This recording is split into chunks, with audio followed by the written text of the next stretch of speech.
You have to listen to Jimmy Carter's story through to the conclusion, so get ready to live a life of selflessness, fortitude, and quiet bravery. Read through to the end to learn how a peanut farmer from Georgia became one of America's most beloved presidents and a dedicated humanitarian. On October 1, 1924, Jimmy Carter was born in Plains, Georgia, a tiny community with dirt roads and close-knit neighbors. Jimmy learned the value of hard labor and community from his father, who ran a simple shop and a peanut farm, where he spent his early years helping in the fields. Long commutes to class, Friday night football games, and evenings spent listening to his parents argue morality were all part of his school days. Carter's steady resolve and strong sense of justice made him stand out from an early age. After graduating high school in 1941, he was awarded a scholarship to the U.S. Naval Academy, where he excelled academically and athletically, even setting an Academy swimming record. Carter, a World War II submarine officer, returned home to assume the family estate after his father's death in 1953. By implementing modern farming techniques including crop rotation, irrigation, and robotic harvesting, he transformed the little operation into a prosperous business.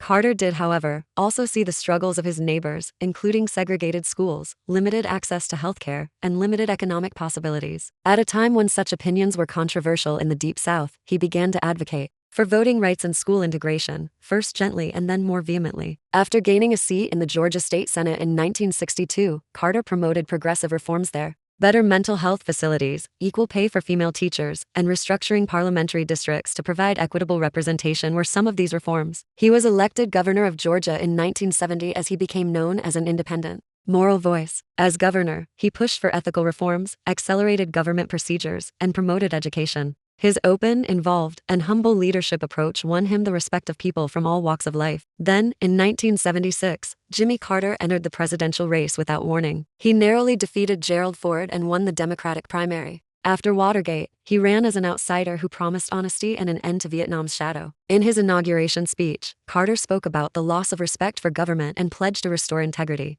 He pardoned draft evaders, created the Department of Energy to address the energy problem, and brokered the 1978 Camp David Accords, which resulted in peace between Egypt and Israel. However, during his administration, he also had to contend with the Iranian hostage crisis, rapidly rising inflation, and energy shortages. By 1980, a lot of Americans were unhappy, and Carter lost the re-election to Ronald Reagan. However, losing the White House did not dissuade Carter. Rather, it marked the beginning of a new era. He and his wife, Rosalind, founded the Carter Center in 1982 with the mission of monitoring elections, advancing human rights, and fighting disease around the world. The institution helped eradicate guinea worm disease, improved mental health care in the United States, and witnessed multiple elections in developing democracies. As he assisted Habitat for Humanity in constructing more than 4,000 homes, Carter also swung a hammer alongside those in need. After leaving office in 2002, he became the only American president to receive the Nobel Peace Prize for his post-presidential work. Throughout it all, Carter maintained his modesty and friendliness. He and Rosalind returned to Plains and resided in the modest home where he was born. He hosted visitors to his hometown church, taught Sunday school, and hosted a weekly